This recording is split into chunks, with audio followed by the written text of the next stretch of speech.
Selamat datang kembali di channel YouTube Kisah Para Leluhur Nusantara. Pada kesempatan ini kami hendak memberitakan tentang Alap-alap Laut Kidul karya Hoping Hu bagian 18a. Pada saat itu, anggota Dadali Sakti yang ditugasi menangkap Sriani, sudah bergerak, bangkit dan dari belakang dia memegang kedua lengan wanita muda itu. Sriani terkejut, meronta dan menjerit. Lepaskan aku, lepaskan! Akan tetapi bagaimana mungkin ia dapat melepaskan diri dari pegangan tangan yang amat kuat itu? Tiba-tiba kedua lengan pria yang memeganginya itu melepaskan kedua lengannya. Pria itu tiba-tiba merasa betapa kedua lengannya seperti lumpuh ketika ada orang menekan kedua pundaknya. Dia cepat membalikkan tubuhnya dan dia melihat seorang pemuda yang melakukan penekanan pada pundaknya itu.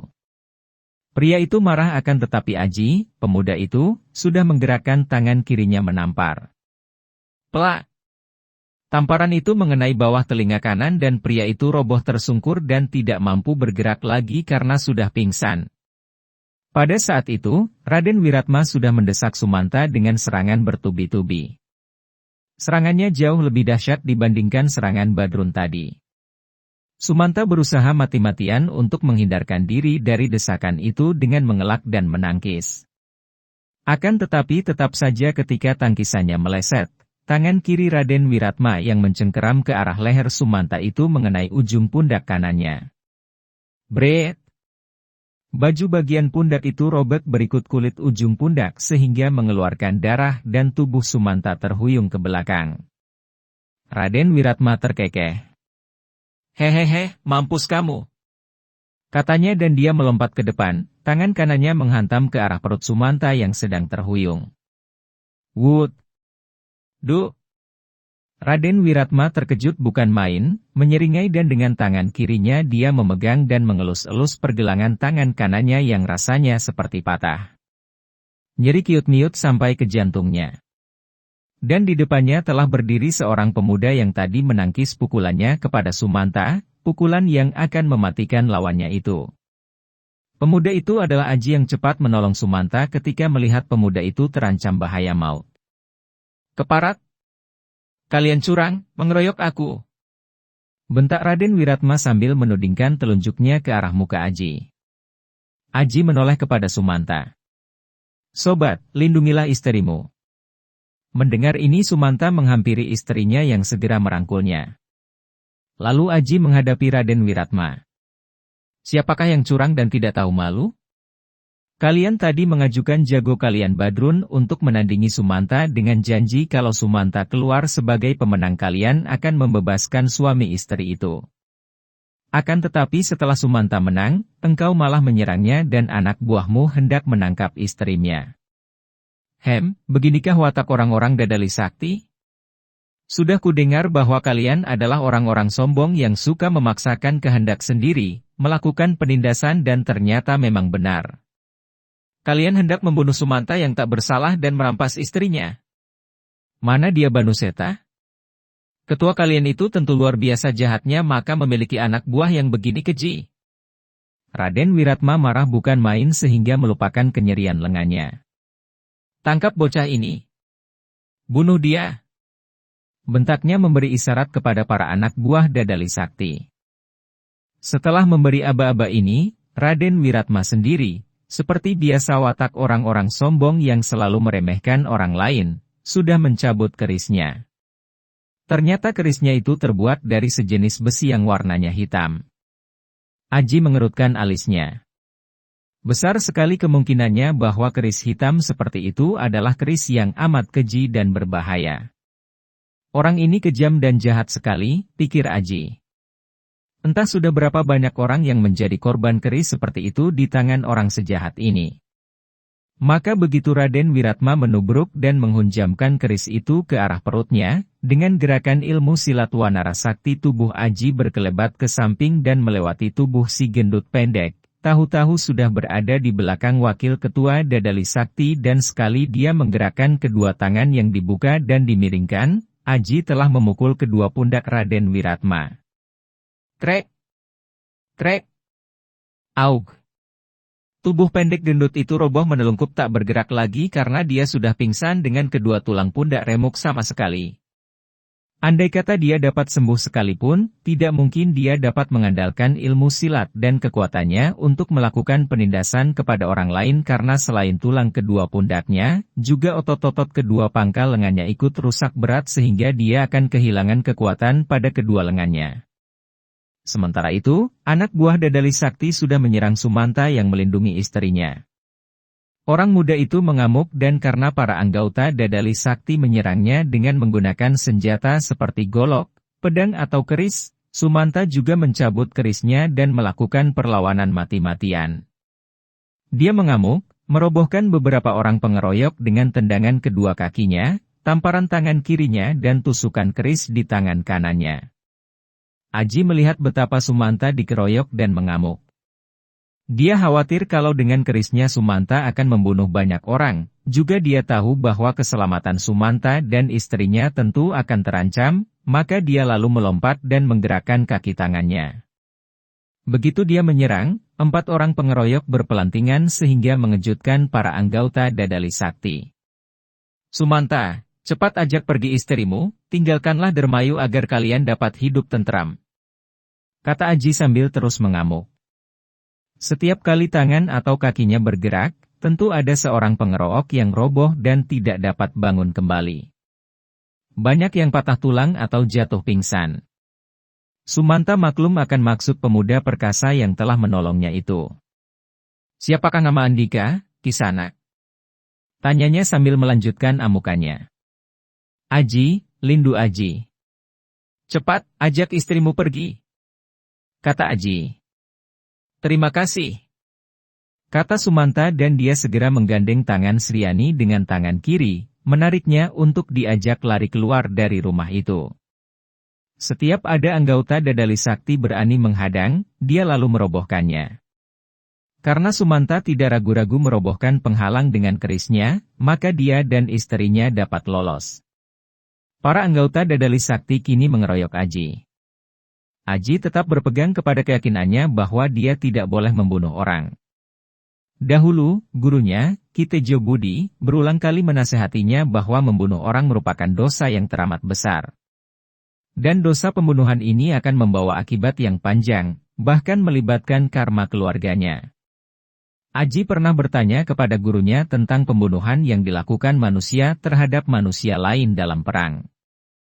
Ditanya begitu, kakek itu menghela napas panjang seperti orang yang merasa menyesal lalu berkata bahwa perang itu sendiri merupakan kesesatan di antara bangsa-bangsa manusia di dunia ini.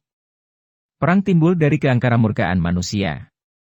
Akan tetapi, setiap orang manusia memang mempunyai ikatan yang menimbulkan tugas-tugas kewajiban dalam ikatan itu. Seorang kaula terikat kepada negara dan bangsanya. Tak dapat dihindarkan lagi. Kalau negara dan bangsanya perang dengan bangsa lain, dia berkewajiban untuk membela negara dan bangsa, ikut berperang. Dan dia sudah terlibat dalam pergulatan antara membunuh dan dibunuh. Pembunuhan di dalam perang merupakan akibat dari permusuhan antara negara dan bangsa. Kalau dilakukan tanpa kebencian pribadi terhadap yang dibunuhnya, maka hal ini berlainan jauh sekali dari pembunuhan yang dilakukan karena dendam kebencian pribadi. Jadi pembunuhan itu hanyalah akibat dari keadaan hati seseorang, jelas bahwa pembunuhan dengan dasar berjuang membela negara berbeda dari pembunuhan dengan dasar kebencian pribadi. Yang penting adalah keadaan hati seseorang. Bagaimanapun juga, hidup matinya setiap orang berada di tangan Gusti Allah yang Maha Kuasa. Kalau Gusti Allah tidak menghendaki seseorang mati, 1000 orang musuh sekalipun tidak akan mampu membunuhnya. Sebaliknya kalau kematian seseorang sudah dikehendaki Gusti Allah, gigitan seekor binatang kecil pun akan dapat membunuhnya. Yang penting, jangan sampai kebencian menguasai hatimu, karena kalau sudah begitu berarti engkau membiarkan dirimu dikuasai iblis yang dapat menyeretmu ke dalam perbuatan-perbuatan kejam seperti membunuh dan sebagainya. Demikian antara lain wejangan mendiang Ki Tejo Budi yang selalu bergema dalam perasaan hati Aji. Karena itulah, menghadapi pengeroyokan hampir 30 orang anggota perguruan Dadali Sakti, Aji membatasi tenaganya.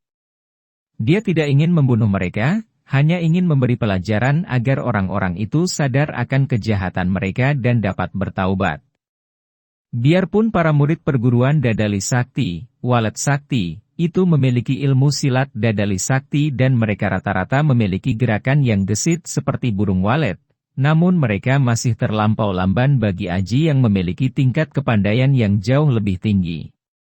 Para pecinta dan para subscriber YouTube Kisah Para Leluhur Nusantara. Tubuhnya berkelebatan di antara mereka, membagi-bagi tamparan dan tendangan sehingga orang-orang yang mengeroyoknya itu berpelantingan dan bergelimpangan. Akhirnya, tidak ada seorang pun yang tertinggal. Semua roboh dan mengeluh kesakitan, ada yang kepalanya benjol, ada yang tangannya patah, ada yang dadanya sesak atau perutnya mulas. Ruangan yang luas itu kini penuh dengan para anggota Dadali Sakti yang malang melintang, ada yang rebah telentang, ada yang telungkup, ada yang berjongkok. Aji berdiri di tengah ruangan, memandang ke sekeliling.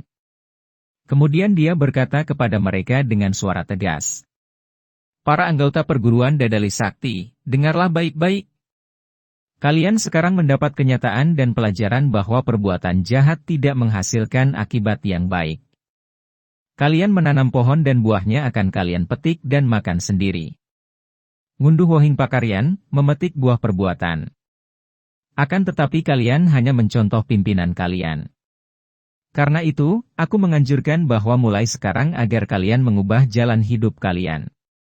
Kalian sekarang ditakuti orang-orang yang sebetulnya membenci kalian. Bukankah lebih baik kalau kalian dihormati orang-orang yang menyukai kalian? Bukankah lebih baik kalau perguruan Dadali Sakti dikenal sebagai tempat para pendekar pembela rakyat yang gagah perkasa daripada dikenal sebagai sarang gerombolan penjahat? Bertaubatlah dan sadarlah. Ingat, kalau lain hari aku lewat di sini dan melihat kalian masih juga melakukan perbuatan jahat, mengandalkan kekuatan melakukan penindasan kepada rakyat, aku akan menangkap kalian semua dan akan kuminta Gusti Pangeran Ratu di Cirebon untuk menghukum berat kalian. Mendengar ini, sebagian besar anggota Dadali Sakti menundukkan muka dan menjadi gentar. Bahkan ada beberapa orang bersuara. Kami bertaubat. Sekarang katakan di mana adanya Banu Seta, ketua kalian? Kata Aji. Aku juga ingin bertemu dan menentang kejahatannya. Para anggota Dadali Sakti saling pandang dan mereka menggeleng kepala, ada pula yang menjawab. Kami tidak tahu. Aji melihat Wiratma, wakil ketua Dadali Sakti yang tadi jatuh pingsan kini sudah bergerak dan dibantu seorang anak buah dia sudah dapat duduk. Kedua lengannya seperti lumpuh, tak dapat digerakkan dan kedua pundaknya yang hancur tulangnya itu terasa nyeri bukan main. Aji lalu menghampirinya. Wiratma, aku terpaksa menghancurkan kedua pundakmu agar Andika tidak mampu lagi melakukan kejahatan. Sekarang katakan, di mana adanya Banu Seta?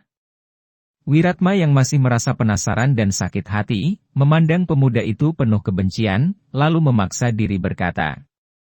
Aku tidak tahu dia pergi kemana. Akan tetapi kalau dia pulang dan melihat keadaan kami, dia pasti akan mencarimu dan membalaskan sakit hati kami. Suaranya mengandung kebencian yang amat besar.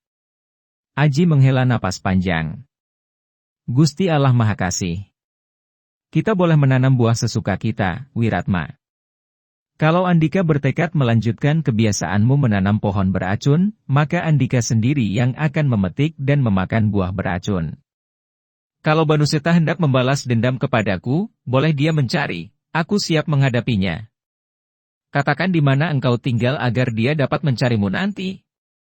Kata pula Wiratma sambil menahan rasa nyeri di kedua pundaknya. Aji berpikir sejenak. Di mana dia akan tinggal? Tidak di rumah Ki Subali, atau di rumah siapa saja karena tuan rumah tentu akan terlibat kalau terjadi perkelahian antara dia dan Banu Seta. Tiba-tiba dia teringat bahwa dia akan pergi mencari guru Sulastri yang menurut Ki Subali tinggal di pantai laut dan bernama Ki Ageng Pasisiran. Aku akan pergi ke pantai laut, mencari padepokan Ki Ageng Pasisiran.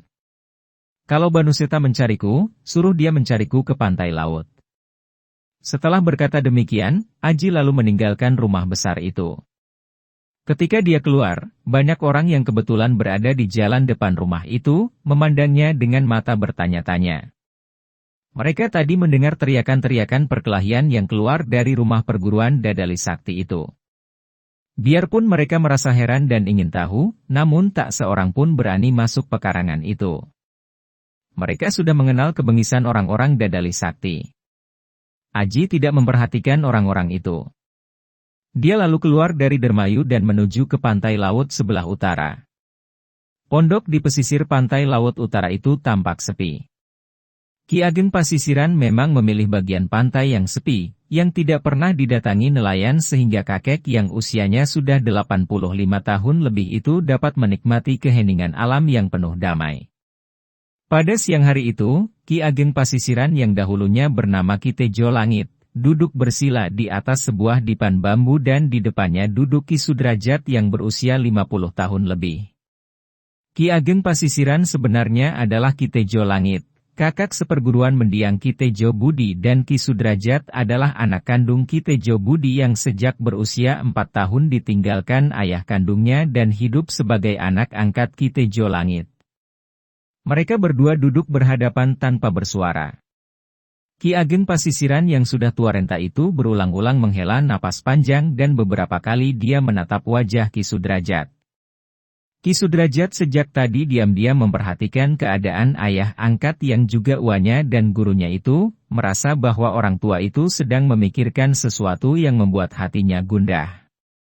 Dan dia merasa pula betapa kakek itu ingin sekali bicara dengannya, akan tetapi agaknya ragu-ragu. Sejak pagi.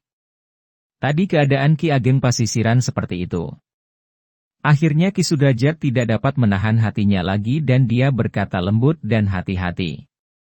Bapak, sejak tadi saya melihat Bapak seperti gelisah dan hendak mengatakan sesuatu kepada saya. Kenapa Bapak meragu? Kalau ada sesuatu yang mengganjal hati Bapak, katakanlah kepada saya, dan sebelumnya saya mohon ampun kalau sekiranya saya mempunyai kesalahan yang membuat Bapak menjadi berduka. Mendengar ucapan Ki Sudrajat itu, Ki Ageng Pasisiran mengerutkan alisnya yang sudah putih semua. Oh, anakku Ajat. Betapa baiknya engkau, nak, betapa penuh pengertian, rendah hati dan penyabar, seperti ayah kandungmu. Mendiang ibu kandungmu juga seorang yang baik hati. Oh, kalau aku ingat semua, makin terasa olehku betapa hanya akulah orang yang amat jahat, hamba nafsuku sendiri yang tidak boleh diampuni.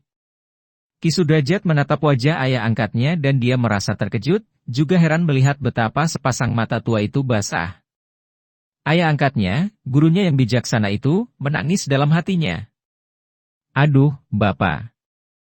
Apakah yang Bapak maksudkan dengan ucapan itu?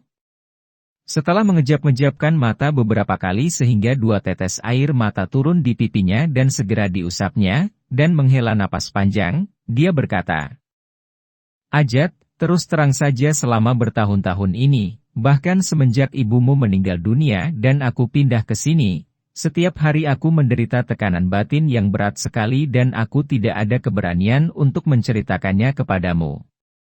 Padahal aku tahu bahwa pengakuan kepadamu sajalah yang akan mencairkan gumpalan yang menekan hatiku, akan tetapi aku takut, Ajat, aku takut. Ada apakah, Bapak? Saya baru datang malam tadi. Apakah kedatangan saya ini yang mengganggu Bapak?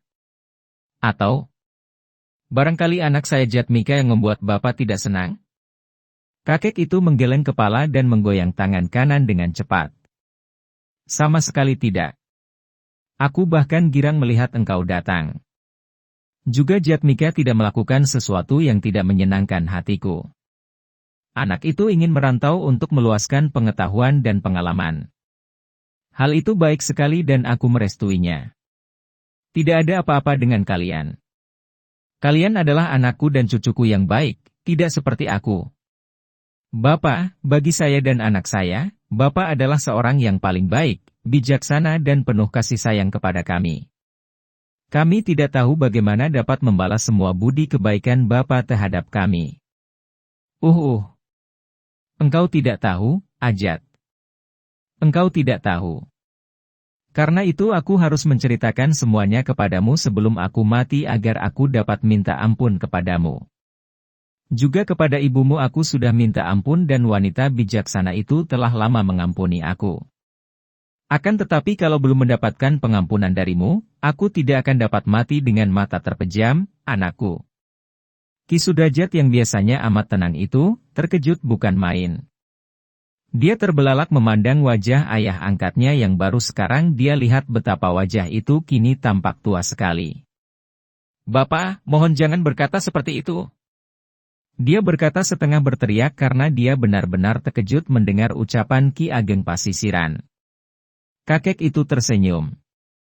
"Duh Gusti, ingin aku melihat sikapmu nanti setelah mendengarkan pengakuanku. Ajat, coba engkau ingat-ingat, apa yang masih dapat kau ingat tentang bapak kandungmu, Adimas Tejo Budi? Ceritakan sejujurmu." Ki Sudrajat merasa heran mengapa ayah angkatnya menanyakan hal itu, akan tetapi dia mengingat-ingat. "Saya tidak ingat banyak tentang Bapak Tejo Budi, Bapak. Bahkan wajah beliau pun saya telah lupa. Yang saya tahu, seperti seringkali menjadi jawaban ibu dahulu kalau saya tanya, Bapak Tejo Budi meninggalkan ibu dan saya, dan kami berdua lalu hidup bersama Bapak." Kakek itu mengangguk-angguk, menghela napas lagi. "Tahukah engkau mengapa Adimas Tejo Budi meninggalkan engkau dan ibumu?" Ki Sudrajat menggeleng kepalanya. Para pecinta dan para subscriber YouTube Kisah Para Leluhur Nusantara, kiranya cukup sekian dulu, silahkan ikuti kisah alap-alap Laut Kidul bagian selanjutnya di waktu dan jam yang sama. Dengan cara klik subscribe dan juga loncengnya, agar Anda selalu mendapatkan notifikasi jika channel YouTube ini mengupload video berita terbaru.